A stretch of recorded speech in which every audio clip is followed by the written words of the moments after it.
반갑습니다. 어서 성교사님 오세요. 안녕하세요. 네. 반갑습니다. 예. 좀 낯선 나라에 그죠? 네네 그렇습니다. 키르기즈스탄. 스탄 중에 하나. 그렇죠. 네. 중앙아시아 지역에 거의 다 나라들이 스탄으로 시작되는데 네, 네. 예. 그 중에 한 나라죠. 네. 그러시군요. 선교사님께 하나님은 어떤 분이세요? 저에게 있어서 하나님은 여호와 일의 하나님 예. 그렇게 말씀드리고 싶어요. 제가 처음 예수를 영접했을 때부터 예. 하나님께서 저에게 참 이렇게 여러 가지 준비하셨던 것들이 굉장히 많았는데 예. 그것을 이렇게 지나면서 회상을 해보니까 그때마다 하나님께서 참으로 많은 것들을 미리미리 준비하셨던 하나님 예. 지금까지도 저는 생각할 때 하나님이 여호와 일의 하나님이시다 그렇게 말씀드리고 싶습니다. 그래요. 늘 준비해 주셔서 네네. 그 자리에 제가 갈 수 있게끔 해주시는 그분. 맞습니다. 네, 여호와 일의 하나님.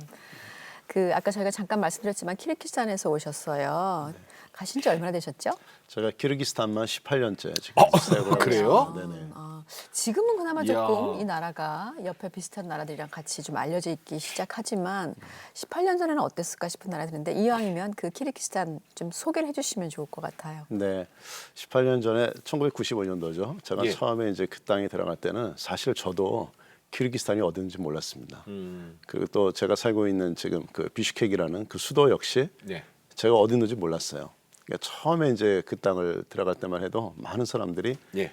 키르기스탄 발음도 못할 정도로 그렇게 어렵고 또 잘 소개가 되지 않은 그런 나라인데 이 나라는 이제 구소련에서 1991년도에 독립한 그런 나라입니다. 독립한 지 4년 만에 가셨구나 그럼. 그렇습니다. 예. 네네. 그래서 그 당시만 해도 키르기스탄에 이제 많은 그런 과도기적인 현상들이 많이 있었는데요. 저희가 들어가니까 뭐 정말 너무나 열악하고 뭐 그때까지만 해도 빵 살 때 아마 줄 섰던 것 같아요. 네, 그렇게 힘든 나라였지만 자연 환경적으로 볼 때는 너무나도 아름다운 나라였습니다. 예. 거의 전국 한 95% 이상의 산악지대에 있는데 중앙아시아 스위스라고 불릴 정도로 너무나도 아름다운 지역이 바로 키르기스탄입니다. 근데 거기 그 키르기즈스탄 거기 좀 상황이 안 좋다면서요? 종교적인 상황이? 네, 사실 키르기스탄은 중앙아시아 지역 중에서도 가장 이렇게 민주화됐던 나라였고 예. 나라였고 지금도 정치적으로? 마찬가지입니다. 정치적으로도 그럼에도 불구하고 지금 이제 종교법이 이렇게 여러 차례 바뀌면서 예. 이렇게 선교하기에 참 이렇게 요즘 어려운 그런 상황이 된 것이죠. 네. 종교 탄압이 있습니까 그럼 우리 기독교에 대한? 이렇게 저희가 생각할 땐 그렇게 내어놓고 탄압은 아니고요. 예. 그러니까 법 같은 걸 통해 가지고 사람들한테 어려움을 주는 거니까 예. 분위기 전체가 어려운 것이지 사실은 법적으로는 종교의 자유가 보장되어 있는 나라죠. 네네. 종교 자유는 다 보장되어 있죠. 사실 그렇습니다. 우리가 아는 네. 다른 나라들도. 예. 모슬렘권 중앙아시아 지역이 다 그렇습니다. 종교의 자유는 법적으로 보장되어 있지만 예. 굉장히 많이 늘리고 있죠. 선교사님들을 추방시키다든지 우즈벡 같은 경우에는 정말 심했고 이제 그런 영향이 중앙아시아에 우즈벡을 시작을 해가지고 예, 예. 카자흐스탄도 지금 어려워지기 시작하고. 그 2000 강도 사건 한 번 예, 예. 있었지 않았? 교회. 네네네. 그 저희가 그때 강도 사건이라는 거는 너무나도 좀 인테레스나게 그러니까 제가 이렇게 러시아 말씀도 죄송합니다. 예. 너무나도 재미있게도 이 개신교에게만 그런 어려움이 생겨졌어요. 그때 교회 한 25개 교회 정도가 어려움을 당했었는데 예. 전부 다 개신교회였습니다. 그러니까 그 교회만 다니면서 강도가 그 물건을 훔쳐가고 이제 한 분은 돌아가셨어요. 예, 그런 어려움도 있었습니다. 그거는 이제 결국 나중에 보니까 이제 교회 안에 있었던 분이 이렇게 좀 앙심을 품고 그 목사님에 대한 그런 섭섭함 때문에 그랬다고 이제 얘기가 나왔지만은 분위기적으로 볼 때는 굉장히 심각한 그런 분위기였죠. 네. 저희 교회는 그래서 그때 너무 심해질 때는 뭐 교인들이 돌아가면서 교회를 지키기도 하고 밤새도록 그랬던 경험도 있었던 것 같아요. 2011년도에 새로 들어선 정부가 탄압이 특히 더 심하다 그래요? 그건 무슨 얘기예요? 네, 탄압이 심하다는 것은 이제 종교법 때문에 그런데요. 2009년도에 새로운 종교법이 나왔는데 예. 그 종교법이 굉장히 좀 어려운 그런 종교법이었습니다. 예를 들어 가지고 300명 이상 되는 교회만이 정부에 정식으로 등록이 될 수 있다. 이런 법이고요. 선교사는 3년만 있고 나가야 된다. 그다음에 다른 종교에서 다른 종교로 옮기는 것은 안 된다. 뭐 이런 조항이 있었어요. 그런 것 때문에 교회들이 그 이후로 예. 법적으로 합법적으로 등록이 된 교회가 거의 없는 걸로 제가 알고 있습니다. 300명 이상이어야 하니까. 네네. 그거 20년이 넘어도 한 100명 모으기도 힘든 그런 상황에서 이야. 300명은 뭐 너무너무 힘든 개종을 일이죠. 못하게 하면서. 그렇죠. 그러니까. 거기에 해당이 안 되면 전부 이단이에요? 그러니까 이제 이단으로 몰아가는 것은 이제 예. 러시아 정교 쪽에서 이제 굉장히 많은 영향을 줬는데 캐톨릭과 이슬람과 그다음에 러시아 종교의 이해는 모든 종교들은 전부 다 이단이다. 그렇게 분위기를 몰고 나가죠. 또 우리 그래서 그 이단이 되는 개신교는 것이죠. 이단이네 거기서요? 이단이죠. 참네. 그죠? 맞습니다. 그 개신교들이 그렇게 어려움을 당하니까 이제 교회들이 이제 영적으로 이제 다운되기 시작하고 예. 선교사님들이 힘들어지기 시작하고 예. 그러면서 이제 현지인 사역자들까지도 영향을 받으니까 이분들이 못 견디는 거예요. 그러니까 다른 나라로 이주하는 그런 사람들도 많이 생기더라고요.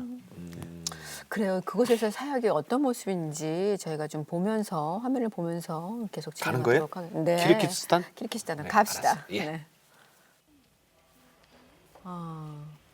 지금 그냥 보통 이 교회인가요? 네, 저희 교회입니다. 네. 이야 교회 잘 생겼네요. 예. 어유 아유, 많은 분들 오시네요. 전부 현지인들. 네, 현지인들이죠. 네.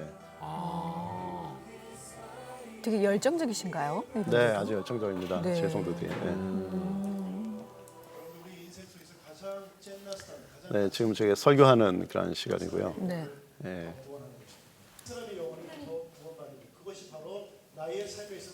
이렇게 통역을 하시나 보죠? 네, 제가 이제 성경 공부나 이런 부분에서는 제가 러시아 말로 하는데 예. 주일날 설교는 저희가 통역을 이렇게 쓰고 있습니다. 네. 너무 편하죠? 여기는 저희가 재활센터인데요. 예. 재활센터에 사람들이 들어와가지고 6개월 정도씩 이렇게 코스를 밟으면서 예. 그래서 재활을 하고 있습니다. 어떤 분들이 오셔서 재활을 해요? 이분들 거의 마약 중독자들, 어. 그다음에 알코올 중독자들, 예. 그다음에 이제 감옥에 몇 번씩 갔다 오신 분들 이런 분들이 이제 재활하기 위해서 모여 있는 것이죠. 이분들이에요? 네, 맞습니다. 네. 성경 공부하시나 봐요? 네네. 그래서 아침 저녁으로 저희가 이제 성경 공부를 하고 낮에는 노동도 하고 네. 여러 가지 프로그램도 통해서 이들이 이제 재활을 하고 있는 것이죠. 네.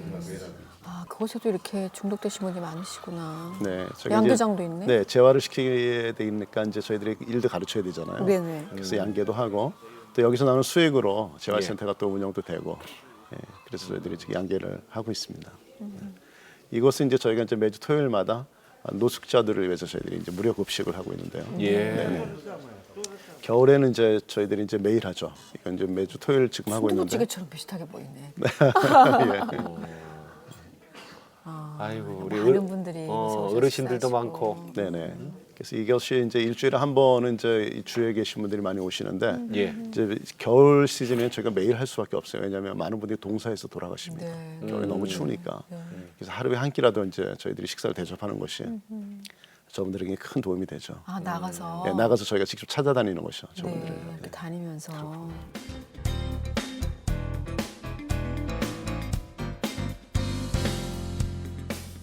그래요. 20여 년 전에 하나님께서 정말 뜻이 있어서 선교사님을 그곳에 보내셨어요. 지금도 이렇게 쉽지 않은 그 땅에 보내셨는데 그렇게까지 하나님께서 어떻게 인도해 주셨는지 이제 개인적인 질문을 좀 여쭤보도록 하겠습니다. 교회를 처음에 어떻게 가시게 됐어요? 되게 재밌는 현상이 있었는데. 제가 처음에요. 네. 처음에 예수 믿었을 때 제가 이제 중학교 때 예수를 믿었는데 예. 제 친구 중에서 지금 보면 그 친구한테 너무 감사하고 싶은데 예. 그 친구는 사실 저희 그 친구들 중에서는 그렇게 좀 행실이 바른 형제는 아니었습니다. 남의 물건도 좀 훔치고 또 이렇게 깡패 같이 그렇게 살았던 형제인데 예. 갑자기 저한테 와서 교회를 가자는 거예요. 그 친구가? 네. 그때 저는 이제 절에 다닐 때인데 예. 절에 부모님을 다니셨고. 따라서 너무 이상한 거예요. 제가 생각할 때 교회 하면 좀 다른 분위기인데 이 형제가 교회 가자 그러니까 너무 재미있는 거예요. 예. 그래서 한번 따라가 보자. 도대체 어떤 교회인가. 그래서 그 친구를 따라서 이제 교회를 처음 나가게 된 거죠. 네. 네, 가서 보니까 그 친구 같은 형제는 없어요. 이 사람밖에 없는 거예요. 다 너무 좋더라고요, 사람들이. 네, 네. 그래서 나중에 알고 보니까 그날이 총동원 전도주일이었어요. 예. 이제 총동원 전도주일인데 사람을 하나 데려오면은 아마 좀 상을 주고 아마 그랬던 모양이에요. 그러니까 이 친구 아마 그걸 좀 받고 싶어서 저를 그냥 데려간 거예요. 그 다음 주부터는 제가 그 친구를 본 적이 없습니다. 그런데 너무 놀라운 것은 제가 가자마자 예. 전도사님을 여자 전도사님을 만났는데 그분이 저를 거기서 전도를 한 거예요. 복음을 증거했는데 제가 거기서 예수를 영접하게 됐어요. 그 첫날? 자리에서, 첫날. 와, 그럴 수 있어요? 네, 저는 너무 뭐 그때 좀 확실하게 하나님이 살아계시구나 하는 것을 그 자리에서 저 여자 전도사님을 통해서 예. 예수님을 영접하게 된 것이죠. 네. 그 친구는 하나님께서 보내셨구나. 네, 일단 데리고 네네. 오라고. 그 지금도 가끔 생각하면 참 너무 감사하다 하는 생각이 들더라고요. 그래서 그날 믿어지고 근데 신학을 하셨잖아요. 네. 그 불교 집안에서 제가 예, 생각해 예. 보니까 제가 이제 거기에 예수를 영접하고 이제 교회를 다니기 시작했는데 그 이후로 제가 한 번도 주일을 빼먹은 적이 없었던 것 같아요. 예. 다 나가고 그다음에 이제 그 청년 모임에 계속 저희가 나가면서 예. 했는데 제가 뭐 한 1년 만에 아마 그 청년 회장이 됐던 것 같아요. 그때. 예, 그리고 나서 계속 이제 교회 생활을 하면서 예. 이제 하나님이 저한테 계속 사인을 주셨던 것 같아요. 네가 주의 종이 돼야 된다라는. 예, 그래서 제가 이제 그때 내가 신학교를 가야 되겠다 하는 그런 결정을 내리게 된 것이죠. 네, 네. 그 집안에서 부모님들은 뭐라고 안 그랬어요? 힘들었죠. 그때 이제 저희 집은 이제 제사를 지냈잖아요. 예. 그러니까 명절만 되면 저한테는 굉장히 큰 그런 고통의 시간들이었습니다. 예. 왜냐하면 뭐 제사를 지내는데 저는 절을 안 하니까 예. 계속해서 저한테 핍박을 하고 어느 때는 저 혼자서 이제 걸어서 한 뭐 굉장히 많은 시간 동안 걸어서 집에 온 적도 있고 그런 것 같아요. 네. 그렇게 해서 어찌 이제 잘 모르셔서 뭐 이제 학교를 간다니까 학예까지 했어요. 그런데 아 그래? 이게 목사님이 되셨단 말이에요. 근데 선교사님으로 가셨잖아요. 그렇죠. 그래서 부모님께서 그거에 대한 그런 이해나 이런 것들이 물론 이제 크긴 하셨지만 이해가 되셨어요? 사실 제가 이제 미국에서 목사 안수를 받고 네. 이제 한국에 돌아와서 아버님께 목사가 됐습니다. 인사를 드리는데 아, 미국에서 목사님 네네. 되셨어요? 예. 그때 아버님께서 저한테 이제 속 얘기를 하시는 거예요. 예. 사실은 아버님이 마포 성결교회 옛날에 다니셨대요. 근데 그때 막 청년 집사 할 정도로 그렇게 열심으로 하셨는데 그분이 이제 결혼을 저희 어머니하고 하면서 절에서 법당에서 결혼하신 거예요. 어허. 그러니까 이제 그때 너무나도 영적인 상처가 있었던 것이죠. 그러니까 주님을 떠났던 거예요. 예. 그런데 이제 그때 저를 가졌을 때 아버님이 하나님 앞에 기도를 했대요. 하나님, 첫 번째 아들 주시면 당신 겁니다. 그렇게 기도를 했다 그러더라고요. 야. 근데 그 기도를 하고 잊어버리신 거예요, 본인이. 예. 당신 잊어버리셨어요. 근데 제가 미국에서 목사 안수 받고 와서 인사를 했는데 예. 아버님이 눈물을 흘리시면서 야, 저는 갑자기 소리를 확 끼쳐요. 하나님이 너를 내가 약속한 대로 데려갔구나. 그 말씀 딱 한 말씀 하시더라고요. 그 이후에는 어떻게 되셨어요, 그럼? 그 다음부터는 이제 뭐 전적으로 제가 이제 사역을 하는 거에 대해서 도와주시기도 하고 돌아오시진 않으시고. 돌아오셨죠. 결국은 돌아오셨는데 저희 아버님이 선교지에 오셔서 돌아가셨어요. 저희가 사역하는 선교제. 6개월 저희하고 같이 사시다가 예. 이제 돌아가셨는데 그때 예수 영접하시고 예. 네, 그 지금 묘도 저희가 키르기스탄에 그렇게 했죠. 어머니는? 어머님은 지금 한국에 계시고 지금 예수 잘 믿으십니다. 어.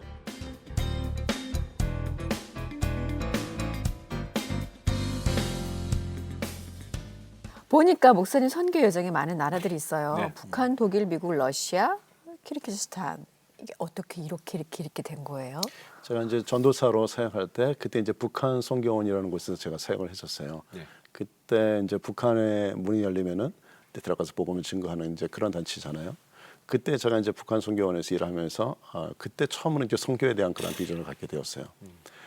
그러면서 이제 기도를 했는데 신학교를 졸업하고 나서 하나님께서 저를 이제 유럽으로 보내신 거죠. 네, 그때 이제 먼저 독일에 가신 목사님 계셨는데 그분이 가셔서 저를 불렀어요. 청년들이 많으니까 교포 2세들이 많으니까 와서 좀 도우라. 그래서 제가 이제 독일로 갈 때 그때 이제 제 마음에 내가 이제 공부도 좀 하고 거기서 제가 선교를 좀 해야 되겠다. 이제 그런 예. 마음으로 독일로 가게 된 것이죠. 열심히 사역을 하고 있는데 거기서 이제 지금 파송교회 목사님을 이제 미국에서 오신 목사님 거기서 만나 뵙게 된 것이죠. 근데 그 당시만 해도 이제 구수련이 문이 열릴 때였어요. 그래서 많은 선교사가 들어가야 되는데 선교사로 지원하는 사람이 없었던 거예요. 그 당시에 처음이고 지식이 없고 또 전혀 정보가 없으니까 누구 하나 들어갈 마음이 없었던 것이죠. 그 몇 분이 지원하셨다는데 그분들 다 연세가 많으신 분들이에요. 장로님으로 계셨다가 뭐 집사님으로 계셨던 분들 이런 분들이 신학을 하시고 이제 들어가신다는 거예요. 근데 이제 목사님이 계속 그 말씀을 하시는데 저를 보고 자꾸 말씀하시더라고요. 왜 자꾸 저분이 나를 보고 얘기하실까 했는데 이제 그 문제 사실은 저의 느낌이었죠. 근데 제가 이제 하나님께 기도하기 시작한 거죠. 하나님 혹시 저를 그쪽으로 보내기 원하십니까? 근데 하나님께서 저희 마음을 감동을 주시는 것 같아요. 예.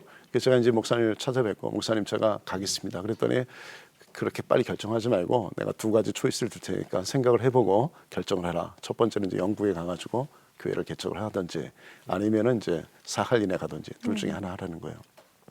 사실 저는 독일에 가보니까 너무 좋더라고요. 기후도 저한테 딱 맞고 예. 뭐 시스템도 저한테 딱 맞고 그 분위기가 너무 저한테 좋아서 저는 여기 유럽에 살아야겠다. 여기서 사역하면서 공부도 하고 그렇게 결정을 했었어요. 근데 이제 목사님이 그렇게 말씀하시니까 혹시 내가 영국으로 가야 되지 않는가 이제 그런 생각도 하게 된 것이죠. 그런데 기도를 했는데 하나님께서 말씀하시기를 이제 구스로 가라 그렇게 말씀하시더라고요. 네. 이제 러시아로 그래서 이제 가신 거죠? 그렇죠. 살리는 간 거죠. 거기서 이제 무슨 사역하신 거예요, 그러니까? 이제 그때 가서 이제 청년 사역을 했는데 네. 참 너무 감사한 것은 그때 우리가 언어도 안 됐잖아요. 네. 언어도 안 되니까 저희가 이제 통역을 통해서 일을 했었는데 찬양을 저희가 한국말로 막 불렀는데도 그때 뭐 한 200명, 300명, 많게는 한 500명까지 이렇게 청년들이 막 모이기 시작했었어요. 현지인들. 현지 청년들? 그렇죠. 근데 거기 이제 살 일은 고려인들이 많잖아요. 예. 그러다 보니까 이제 한국말로 좀 알아듣는 분들도 많이 있고 너무 재밌었죠. 이제 그분들이 같이 모여들기 시작하니까 교회가 되더라고요. 네, 네. 어떤 일, 그것을 그 교회 사역 중에서 혹시 기억에 남는 일들이 있어요? 얼마나 계셨죠, 사할리면은? 한 1년 반 정도 있었던 것 같아요. 근데 예. 그때 제가 이제 기억에 남는 게 거기에 이제 한 성도님이 계셨는데 예. 연세가 많은 분이었어요. 70이 넘으신 분인데 구소련 시대 때부터 믿음을 지키셨던 분이에요. 고려인인데 집에서 예배를 드리셨대요. 그래서 알고 보니까 그분이 과거에 이제 한국에 있을 때 부모님을 따라서 이제 오기 전부터 예수를 영접했던 그런 가정이었더라고요. 이제 구소련 시대 때도 이분들이 가정 뭐 예배를 드리고 했던 분인데 예. 이분의 소원이 죽기 전에 한국에서 오신 목사님을 한번 만나보고 죽는 게 소원이었다 그러시더라고요. 근데 이제 문이 열리면서 이제 목사님들이 들어갔잖아요. 네. 근데 살린에 저와 함께 사역하신 분들이 또 몇 분 계셨어요. 이제 그분이 식사를 대접한다고 해가지고 저희들이 이제 가게 됐는데 이분들이 이제 국수를 대접을 해요 보통. 그냥 국수는 아주 귀한 손님한테 대접을 하는 음식이니까. 그러니까 저희들이 갔는데 좀 늦게 도착을 했는데 이분이 숲을 이렇게 국물을 끓여놨는데 그게 돼지 비계로 끓인 그런 국물이었어요. 근데 이게 식었어요. 그러니까 연세가 많으시니까 이걸 뭐 다시 또 끓이기도 힘드니까 그냥 내놓으신 거예요. 그 국수에다가 그 식어 있는 그 국물을 부으신 거죠 거기다가. 아이고. 보니까 제가 그걸 보니까 야 이걸 먹으면은 정말 힘들 것 같아요. 만약 다 굳어가지고 이게 뭐 거의 뭐 찐득찐득 하잖아요.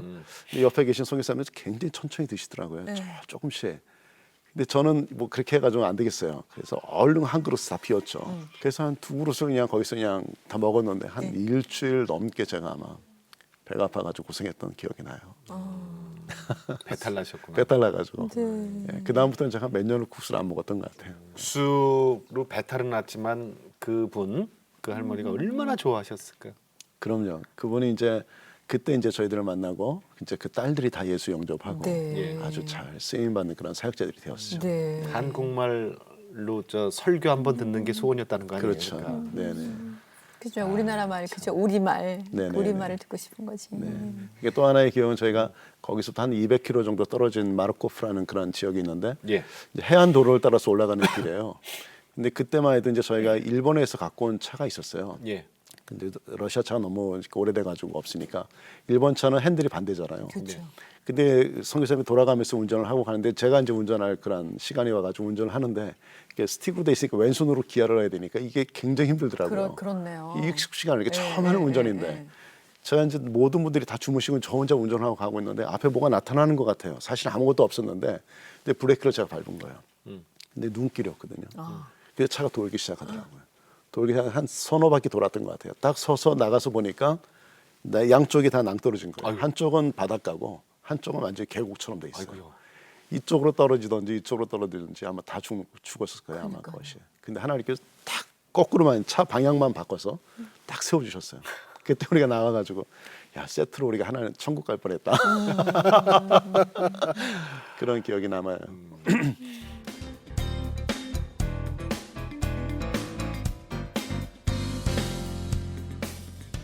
그럼 이제 러시아 거쳐서 지금 계시는 네. 키르키즈스탄. 네네, 이쪽 키르기스탄 발음 나라죠. 어려워요, 그죠? 네네네.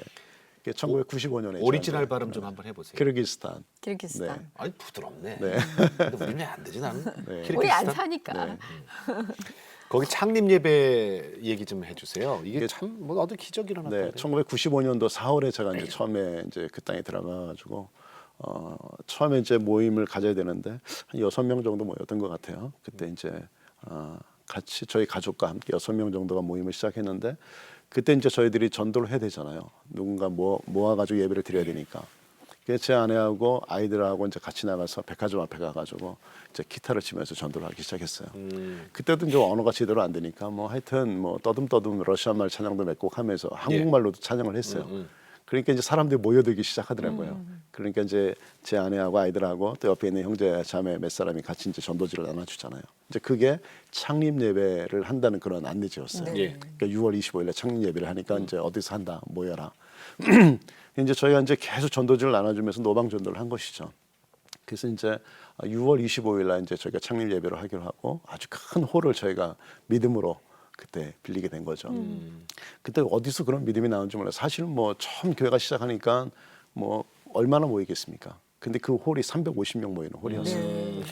그래서 기도하는데 다 6명인데. 네, 하나님께서 이제 저한테 이제 그걸 하라 이렇게 예. 사인을 주시더라고요. 근데 사실은 그때 빌릴 수 있는 곳이 별로 없었습니다. 예. 이제 거기는 돈을 주니까 빌릴 수 있는 곳이었어요. 네. 그래서 이제 거기를 예약을 하고 전도를 열심히 해가지고 이제 사람들이 몇 명이나 올까 생각을 했는데 첫날 이제 그 예배를 드리는데 350명 그 자리 홀이 예. 가득 찬 거예요. 창립 누가 예배 어디서 때. 그렇게 오신 거예요? 그 다 전도지 받고 온 그거 거죠. 받고 네. 교회인 거 알고 이제 교회인지 아마 저희가 아마 노래를 부르고 했었으니까 네. 아마 무슨 뭐 공연을 하는가 보다 이렇게 생각하고 오신 분들도 있었을 어찌됐든. 거예요. 네네. 어찌됐든 네네. 그죠? 다 오신 거죠. 350명이 다 온 거예요. 네. 예. 6월 25일 날 창립 예배를 하는데 그러니까 제 마음에 야, 너무 좋은 거예요. 350명으로 시작했으면 예. 다음 주에는 얼마나 많이 올까? 그래서 다음 주 우리가 700명이지 뭐. 그래서 이제 저희가 이제 그 예배 드리는 그 자리에 이제 홀에 예. 그 디렉터를 만나가지고 다음 주도 쓸 테니까 다시 또 예약을 하자 했는데 그 다음에 뭐 한 20몇 명밖에 안 오더라고요. 근데 그때 제가 하나님 앞에 감사한 게 있어요. 그때 350명을 딱 봤을 때 그때 제 마음에 비전이 생기더라고요. 그렇죠. 할 수 있겠구나. 할 수 있다. 모을 수 있겠구나. 그래서 그때 사실 뭐 그 다음 주부터 몇 명이 오지 않았지만 결국은 이렇게 모일 것이라는 그런 믿음이 딱 생기니까 예. 안심이 딱 되더라고요. 네. 그러니까 하나님께서 첫 번 예배 때부터 그것을 보여주셨던 것 같아요. 그래서 그때부터 제가 한 번도 그 비전을 놓은 적이 없는 것 같아요. 계속해서 그렇게 될 것이다 생각을 하면서 사역을 했더니 지금 그렇게 모이게 됐죠. 지금은요. 네네. 사실 그때가 먼저 보여주셨던 네네. 모습일 수 있겠네요. 그 사진을 머릿속에 저장을 하고 살았던 것 같아요. 네, 네. 그렇게 해서 그 땅에서 참 쉽지 않게 열심히 해오시다가 시력에 이상이 오셨어요. 네네. 그러니까 제가 이제 1995년에 들어가서 2000년도까지 너무너무 힘들었어요. 사실 그렇게 힘든 사역이라고 생각을 못했는데 그때 제가 처음으로 하나님 앞에 하나님 돌아가고 싶습니다. 그렇게 말했던 기억이 나요. 너무너무 힘드니까 교회도 부흥도 안 되고 뭐 몸도 너무너무 피곤하고. 근데 2000년도가 딱 됐는데 갑자기 그러니까 몇 년 만이죠 그게? 5년 된 거죠. 5년 네네네. 만에? 5년이 딱 됐는데 예. 갑자기 오른쪽 눈에 시력이 좀 이상한 거예요. 잘 안 보여요. 그 안과에 갔죠. 갔더니 잘 모르겠대요. 그러니까 눈에는 이상이 없는데 왜 안 보이는지 모르겠다 그러더라고요. 그래서 이제 계속 사역을 했는데 조금씩 왼쪽 눈도 조금씩 안 보여지기 시작하는 거예요. 그리고 조금 더 지나니까 이제 머리가 아프기 시작하고 그 머리가 아프고 양쪽 눈이 안 보이기 시작하니까 운전하니까 그렇게 힘들더라고요. 신방 다니는데 뭐 도저히 불가능해요. 그러니까 너무 머리가 아프니까 제가 이제 선교사 모임에 가서 제가 너무 머리가 아프고 눈이 잘 안 보이니까 기도해달라 그랬더니 한 선교사님이 저한테 이렇게 정보를 주시는 거예요. 얼마 전에 키르기스탄에 MRI를 찍을 수 있는 기계가 왔다는 거예요. 뭐 그 당시만 해도 엑스레이도 잘 찍지 못하는 나라였기 때문에 저는 그거 있으리라 생각도 못했죠. 일본에서 후원을 해가지고 기계가 있다는 거예요. 가서 찍어보라고. 그래서 그 말을 듣고 이제 가니까 정말 있더라고요. 네. 가서 찍었죠. 찍었는지 그 기사가 저한테 자기는 아무 얘기를 못하겠지만 좀 문제가 있는 것 같으니까 이거 사진을 가지고 의사를 찾아가라. 그 당시에 키르기스탄에 제일 좋은 의사가 있었어요. 여자 의사인데 그분을 소개를 받아가지고 찾아간 것이죠. 갔더니 그분의 딱 사진을 보자마자 이런 병 우리는 못 고칩니다. 그렇게 첫 마디가 그 말이었어요. 뇌 문제였나요? 네, 이렇게 저는 너무 놀랐는데 왜 그러냐 그랬더니 머릿속에 뭔가가 있다는 거예요. 사진을 보여주는데 이게 종양이 커다란 종양이 머릿속에 딱 있는 거예요. 뇌종양. 예, 그래서 그분이 이야기하시기를 우리는 이런 수술 해본 적도 없고 수술을 한다고 해도 로케이션이 안 좋기 때문에 이거는 뭐 불가능합니다. 우리는 못합니다. 그러니까 뭐 사용 선고를 받은 거나 마찬가지죠. 근데 그때 제가 통역 같이 데려갔는데 통역한테 절대로 교인들한테 얘기하지 말아라. 상처받으니까. 그러고 나서 이제 저희가 이제 기도하기 시작한 거죠. 그리고 이제 파송교회에 전화를 해가지고 알려드려야 되잖아요. 제 상태를. 전화를 해가지고 선교 담당 목사님한테 제가 머리에 이런 종양이 있어서 기도가 필요합니다. 기도해 주십시오. 근데 그분이 너무 놀래가지고 이제 아마 교회 회의가 아마 있었던 것 같아요. 그래서 그 교회 회의에서 결정이 되기를 우리가 파송한 선교사니까 예. 우리가 불러들여서 혹시 거기서 안 돼도 미국에서는 혹시 할 수 있을지도 모른다. 그러니까 무조건 데리고 와야 된다. 결정이 난 거예요. 그래서 들어오라고 연락이 온 거예요. 근데 그 당시만 해도 제 마음에 이미 만약에 죽겠다는 그런 사형 선고를 받았다면은 그 미국까지 갈 필요 뭐가 있겠느냐. 그냥 여기서 마무리를 해야 되겠다. 이 결정을 했어요. 제 마음에는. 예. 제 아내한테도 가지 말자 미국에. 왜냐하면은 의사가 못 고치고 이거 뭐 로케이션도 안 좋아서 들어가도 나와도 어쨌든 뭐 데미지가 심하고 보지도 못할 수도 있고 그런데 가지 말자. 그래서 제 아내하고 둘이 결정을 했어요. 이제 예. 미국에서 계속 들어오라고 연락이 와가지고 이제 그때 이제 저희가 비자를 보니까 다 있는데 둘째만 비자가 없는 거예요. 네, 미국 네. 비자가 비자를 받아야 돼 가잖아요. 근데 가니 그 당시만 해도 한국 사람들이 한국에 와서 미국 비자를 받아야 되는 거예요. 예, 예. 거기서는 안 주더라고요. 예. 근데 뭐 그래도 한번 가서 얘기를 해보자. 갔더니 이제 그날이 비자 업무를 안 하는 날이라고 네. 얘기하더라고요. 그래서 이제 돌아왔어요. 왔는데 그날 한 오후 5시쯤 됐는데 미국 대사관에서 영사가 전화를 직접 했어요. 그래서 어떻게 나를 알고 전화했냐고 저는 너무 놀랐어요. 왜냐하면 제가 전화번호를 남기지 않았거든요. 아 그래요. 근데 그분이 전화를 한 거예요. 저를 찾아가지고 예. 예. 그 지금 빨리 오면 비자를 주겠다고. 그 갔더니 10분 만에 비자를 받았어요. 네. 그때 제 마음에 아 하나님께서 보내시나 내가 보다. 미국에 가기를 원하시는구나. 이제 그 이제 마음이 생겨서 제가 이제 미국에 가서 수술하게 된 것이죠. 네. 가서 보니까 왜 그런 거였어요? 그래서 미국에 갔는데 그날이 이제 금요일 날이었어요. 도착하고 나니까 그 금요일 날 바로 이제 UCLA 하버에 있는 UCLA 병원에 가서 이제 제가 이제 검사를 받았는데 가니까 제가 키르기스탄에 찍어간 그 MRI 사진 보여주니까 잘 안 보인다고 다시 찍으라 하더라고요. 너무 해상도가 안 좋으니까. 그래서 찍었더니 의사가 얘기하기를 그냥 이건 이머전시니까 빨리 병원에 입원해야 된다 그러더라고요. 그러면서 바로 수술 날짜를 결정했는데 월요일 날 수술해야 된다는 거예요. 상태가 안 좋기 때문에. 급하군요. 네네. 그래서 입원이 돼 버렸어요. 사실은 저는 뭐 그때 뭐 영주권자도 아니고 아무것도 없었거든요. 여행 비자로 들어갔었어요. 그렇게 뭐 빨리 병원에 입원되는 것도 기적이고 수술 날짜가 그렇게 빨리 잡히는 것도 그러니까 기적이었습니다. 금요일 네네. 그래서 다 이제 수술이 잘 되고 회복이 된 거네요. 네. 잘 보이세요? 네, 지금 잘 되는데 네. 이제 저희가 이제 수술은 이제 기적적으로 잘 됐어요. 너무너무 잘 됐는데 이제 수술비가 이제 걱정이잖아요. 그러니까 예, 예. 그 미국이란 얼마나 데가 네, 비싸. 엄청나게 비싸니까 저는 사실 그것 때문에 제가 더 수술을 안 받으려고 했던 거거든요. 이제 소셜 워커들이 있잖아요, 미국에서는 가난한 사람들을 좀 네네. 이렇게 상담해서 도와줄 수 살고 있는 사람들. 있을 때. 그러니까 그분을 딱 다른 분을 만났는데 백인이었어요. 예. 아주 그냥 몸이 크신 아주 이렇게 천사 같은 그런 분이었는데 우리가 딱 들어가니까 하이 하면서 저희를 너무 이렇게 반갑게 맞아주시는 거예요. 그래서 넌 첫 마디가 너 뭐 하는 사람이냐 그렇게 물어보더라고요. 그래서 제가 선교사고 내가 목사다 그랬더니 야, 뭐 너무 반가워하면서 나도 크리스찬인데 아 너무 반갑다 하면서 인사를 하면서 내가 어쩌면 너를 도와줄 수 있을지 모르겠다 그렇게 얘기하면서 묻는 말에 대답만 해라. 여러 가지 질문을 시작하는데 예. 뭐 저희 잘 몰랐어요. 뭐 말도 잘 저희가 너무 긴장하니까 막 못 알아들었던 것 같아요. 뭐 콜링을 언제 받았냐 하는데 저희는 아니 그 콜링 언제 받았냐고 그러니까 그 물어보고. 콜링이 전화를 언제 받았지 그렇게 알아들은 거예요. 그러니까. 그래서 우리가 옆에 앉아 당연히 또 있었다고. 사복선에 얘기하면 그런 거 네네. 얘기하는 줄 그래서 우리 알죠. 언제 전화 받았지? 그러니까 그분이 그게 아니고 하나님이 너를 언제 보냈지? 그걸 물어보시는데 우리가 전부 긴장하고 앉아 있으니까 그렇죠. 아니 그거 그 말 못 얘기할 알아들은 거라고 거예요. 생각도 못 하죠. 네, 그래서 그분이 이제 하나씩 이제 물어보기 시작하는데 네가 선교제 간 게 네 자유로 간 거냐 아니면 누가 이렇게 보내서 간 거냐 뭐 선교제 집이 있느냐 차가 있느냐 뭐 여러 가지 다 물어봤는데 뭐 아무것도 없다 그러니까 너 진짜 선교사 맞는 것 같다 그렇게 얘기하더라고요. 그러면서 그분이 한 30분 정도 이렇게 서류를 작성을 했는데 예. 뭐 그 서류에 대한 내용은 하나도 안 물어본 것 같아요. 물어본 건 뭐 집에 있느냐 차 있느냐 그거밖에 안 물어봤던 것 같아요. 재산에 대한 것만. 나머지는 전부 다 그 사역에 대한 이야기를 물어봤는데 30분 딱 끝나고 나서 저한테 얘기가 사인하라 그러더라고요. 그 서류에 딱 사인을 했더니 26만 불 미국 정부에서 지불합니다. 그렇게 딱 얘기하더라고요. 26만 불이요? 네, 26만 불이 나왔습니다. 아이고. 한 2억 6천 그당 한 거의 한 3억 가까이 됐던 것 같아요. 그 당시에. 그러면은 수술비 하고 남는 돈 아니에요? 아니죠. 전체 병원에 지금 들어가는 걸다 병원에 준 들어간 거겠죠. 것만. 거기서야 그 병원에 그렇게 있는 많이 거니까. 들어가요? 네네. 그거를 제가 다- 있었던 병실이 하루에 거의 한 10,000불씩 됐던 것 같아요. 와 최고급 병실에 아니 일단 중환자실 들어가면은 하루에 하루에 안 보죠. 네네네 네. 뭐 굉장히 어마무시한 네. 돈이 아니 근데 들어간다고 그거까지도 좋은데 네. 그 당시 사모님이 저 셋째 임신 임신. 네네. 그래서 그거 이제 저희가 혜택도- 사인을 했잖아요. 예. 하고 나서 이제 26만 불 미국 정부에 지불하겠습니다. 그리고 나서 제 아내를 그 사람이 딱 쳐다보면서 너 혹시 임신했냐 그러더라고요. 그래서 내가 이제 곧 아기를 낳아야 된다 그랬더니 그럼 기다려라 그러더니 또 서류를 또 갖고 오는 거예요. 예. 그러면서 또 다 자기가 쓰더니 제한테 또 사인하라 그러더니 미국 정부에서 애 낳는 것도 보조할 테니까 걱정하지 말아라. 그 애도 낳고 가라. 그래가지고 저희가 애를 거기서 낳게 된 거예요.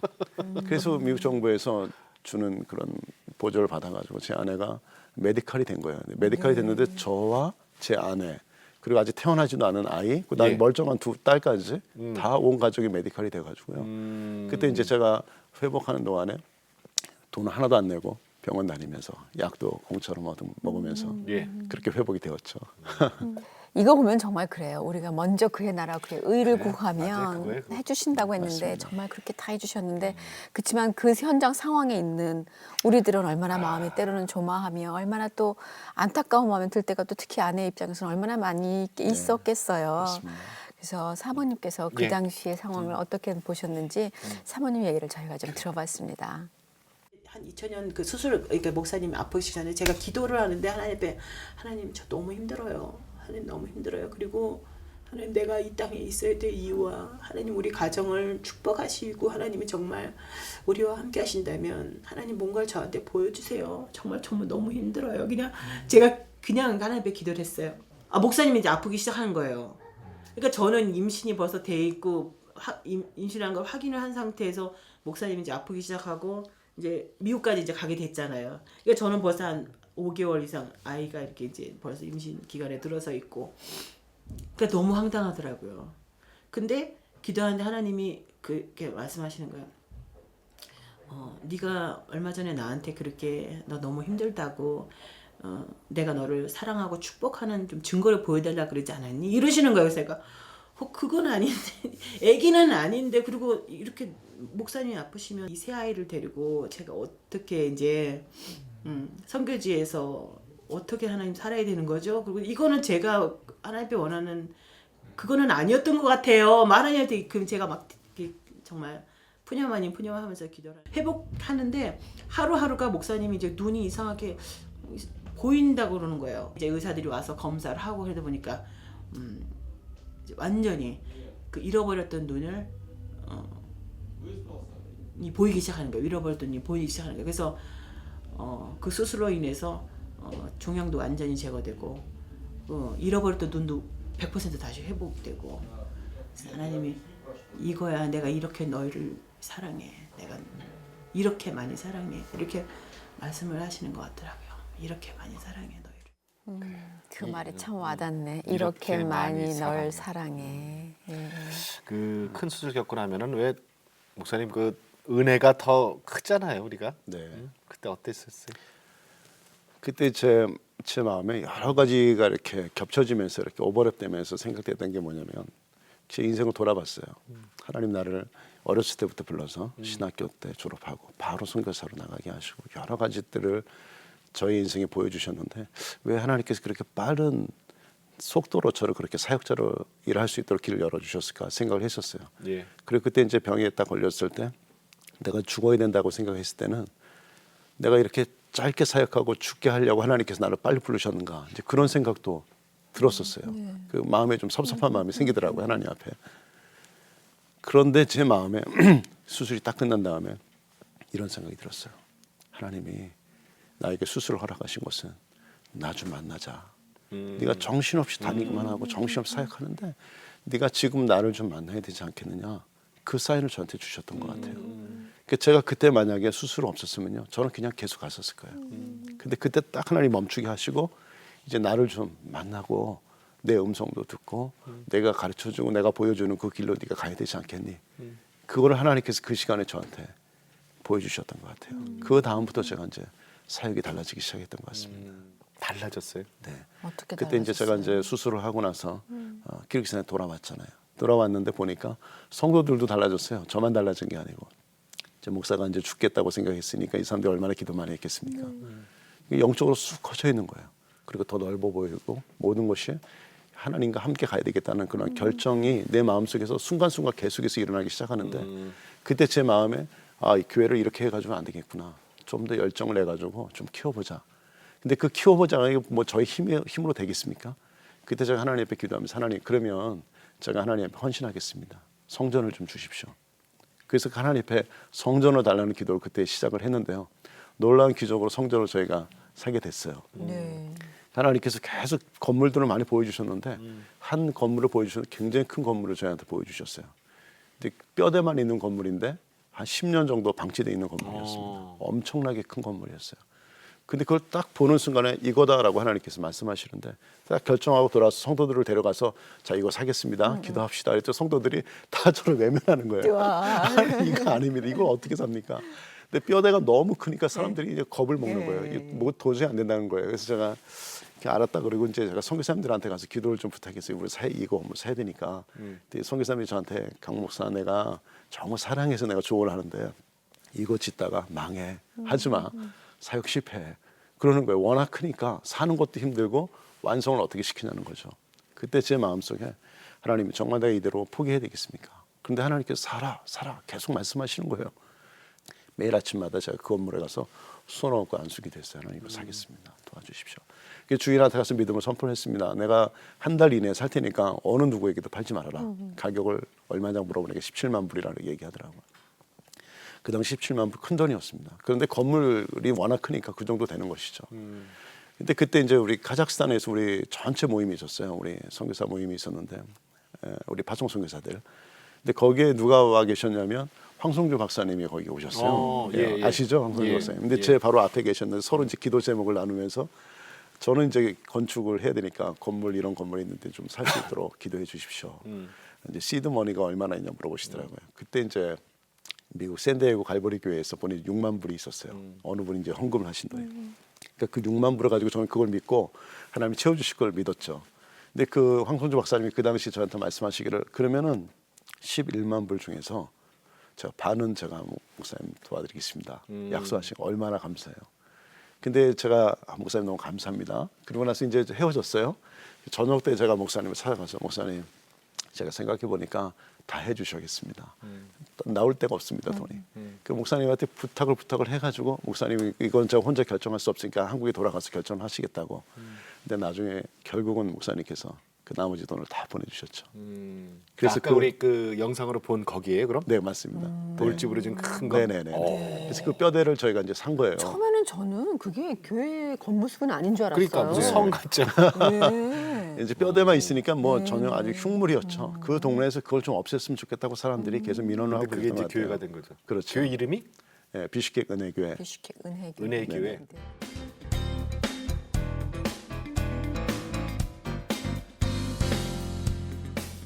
근데 이번에 한국에 오신 거는 사모님께서 좀 많이 또 이번에 자 편찮으시구나. 이번엔 그래요. 이번에 또 사모님 편찮으세요? 예, 제 안에 이제 갑상선 수술을 이제 2년 전에 했고 예. 또 1997년도에 또 허리 수술했는데 티타늄을 허리에 이렇게 받고 있어요. 예. 그때 척추에 문제가 생겨가지고 예. 제 안에 굉장히 많은 수술을 지금 했는데 이번에는 또 이렇게 또 자궁을 적출하고 또 이제 난소도 적출하고 하는 그런 수술을 했는데 왜요? 암이에요? 이제 암은 아니었는데 암 전 단계까지 가가지고 만약에 그러네. 적출하지 않으면 암이 될 수 있는 그런 상황이었죠. 그래도 빨리 발견되셨네. 네네. 그래서 제때 발견이 돼서 수술 잘 했습니다. 네, 잘 하셨어요. 네네. 예. 그럼 지금 회복 중에 계세요? 네, 회복 중에 있습니다. 한국에서 네네. 이 교회는 정말 이게 여성분들이 많잖아요. 근데 선교지는 특별히 더 그래요. 그 저의 역할보다 제 아내의 역할이 큰데 제 아내가 아프니까 교회가 아파요. 저는 몰랐어요. 내가 다 혼자 할 수 있다 생각을 했는데 아내가 아파가지고 한국에 가서 수술을 하는데 교회가 시름시름 앓기 시작하더라고요.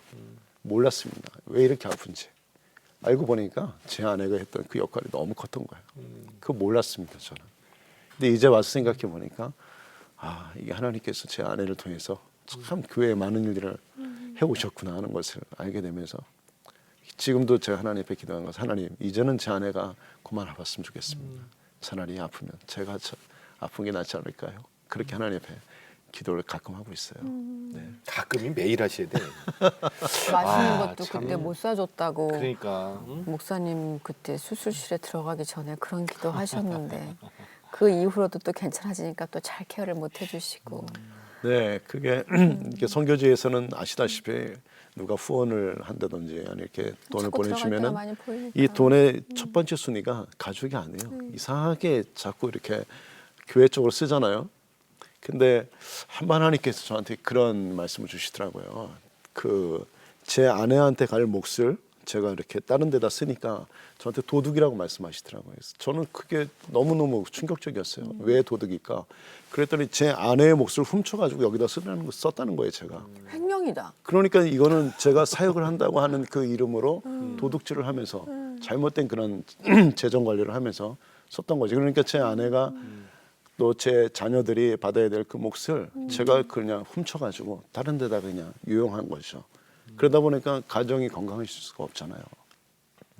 그때 저는 그 이후로 제 마음속에 아 이러면 안 되겠구나. 하나님께서 우리에게 사역을 주셨을 때는 가정도 돌보고 사역지도 돌보면서 다 우리가 성공해야지 이게 무슨 사역만 해가지고는 오래 갈 수 없다는 것을 하나님께서 저에게 말씀해 주셨습니다. 네. 네, 지난번에 CTS 미라클 7천에 7천 미라클에 네네. 7천 미라클? 네. 네네. 출연하셨어요? 네, 출연했었습니다. 네. 그때 어떻게 하나님의 도움의 손길을 좀 받으셨나 모르겠어요. 네, 그때 너무 감사한 것은 이제 저희가 이제 남아서 저희가 저희 사역지를 소개를 한 이후에 예. 그 후원해 주시는 분도 있고 해가지고 예. 저희가 큰 도움이 됐고요. 지금도 많은 분들이 걱정해 주시고 염려해 주시고 또 기도도 해 주시고 전화도 해 주시고 예, 키르기스탄이라는 나라가 사실 알려지지 않은 곳이기 때문에 선교사들이 많이 있어도 많이 안 오세요 또. 예, 그런데 이번에 이제 그 일을 통해 가지고 많은 분들이 관심을 가지시면서 예. 기도하기 시작하셨다는 그런 이야기를 들으면서 얼마나 감사한지 모르겠습니다. 맞아요. 그 저희가 그럼 이제 방송 보시는 분들과 더불어서 같이 할 기도 제목 있으면 알려주세요. 네, 이제 키르기스탄 은혜교회는 하나님께서 특별한 교회로 세우시길 원하시는 것 같아요. 그 특별하다는 것이 어떤 성도들이 특별하거나 목사가 특별해서가 아니라 그 교회 기능적인 면에서 봤을 때 굉장히 특별한 교회를 세우길 원하시는데 예. 저희 교회를 통해서 수많은 이제 현지인 사역자들을 돕는 그런 사역들이 시작이 됐고 또 교회가 이제 전초 기지가 되어서 모슬렘 사역이라든지 예루살렘까지 그리스도의 복음을 증거하는 그런 교회로 저희가 쓰기를 원해요. 예. 그래서 더 많은 사역자들을 케어할 수 있는 그러한 건강한 교회가 되기 위해서 기도해 주시면 좋겠고요. 중앙아시아 지역에 있는 모든 선교사님들을 모시고 저희들이 이제 중앙아시아 선교 전략을 다시 세우고 예. 이렇게 어려움을 겪고 있는 나라들이 많은데 어떻게 우리가 이게 지혜롭게 하나님의 뜻대로 선교할 수 있을까? 이제 그 포럼도 하면서 그런 모임을 갖기를 원해요. 그래서 이 모임을 위해서 여러분들이 좀 기도해 주셨으면 감사하겠습니다. 예.